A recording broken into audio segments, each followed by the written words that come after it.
তরফ থেকে তাদের জানাই স্বাগত।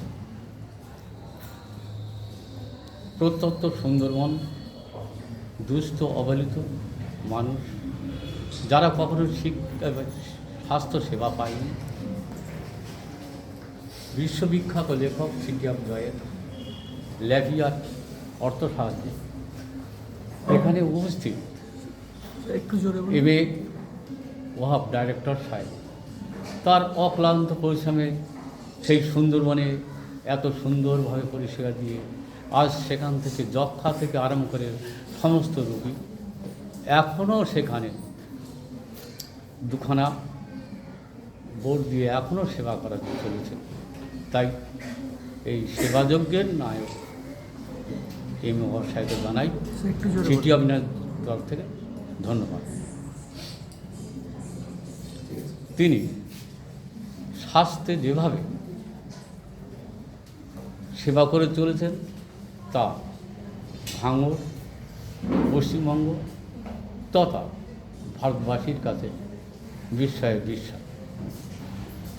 এবার তিনি নতুন উদ্দীপনায় উদ্যোগে তিনি যেভাবে বলল যে ভাঙড়ের ছেলেরা, অর্থাৎ শুধু ভাঙড় নয়, আশেপাশে অনেক ছেলেরা যারা খুব মেধাবী, তাদের মেধাকে বৈদিকভাবে বাস্তবে রূপদান দিয়ে স্বপ্নের সফলতার ডানাকে ছুঁয়ে তারা যেন আরও উন্নত হয়ে কেউ ডাক্তার, কেউ প্রশাসন, এই আশায় তিনি সবার সাধ্যভাবে প্রতিশ্রুতিবদ্ধ খুললেন সিটিআপ স্কুল।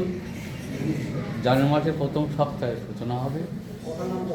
তার পরিপ্রেক্ষিতে আজ উনি একটি সেমিনার ডেকেছেন।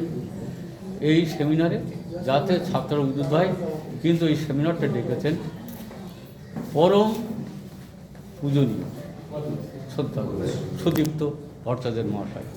তিনি তার মহামূল্যবান সময় জানেন না, উনি পরিবেশবিদ, উনি মনস্তাত্ত্বিক, উনি সমস্ত জায়গায় এইভাবে বক্তব্য করে চলেছেন। তিনি এই ছাত্রদেরকে মধ্যে উদ্দীপনা, তাদেরকে মধ্যে যে স্বপ্ন যে আমরা বড় হব, ডাক্তার ইঞ্জিনিয়ার হব, এই জন্যে তিনি তাদের শিক্ষা যাতে উন্নতি প্রসার ঘটায় তার জন্য উনি এখানে এসেছেন।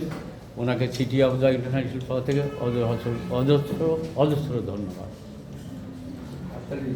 সকাল থেকে অধীর আগ্রহে আপনারা রয়েছেন, খিদে পেয়ে গেছে, কিন্তু তোমাদের মধ্যে যারা সিটিআপ পক্ষ থেকে এখানে উনি একটা ব্যবস্থাপনা করেছেন, প্রতিযোগিতামূলক ব্যবস্থা। যারা এখান থেকে ভালো ফল করবে তারা কতই নভেম্বর, তারা নভেম্বর 23শে নভেম্বর তাদের ইনডোর স্টেডিয়ামে যেতে পারবে। যাক, সবাইকে অজস্র ধন্যবাদ। মহামূল্য সময় করে রয়েছেন। নমস্কার।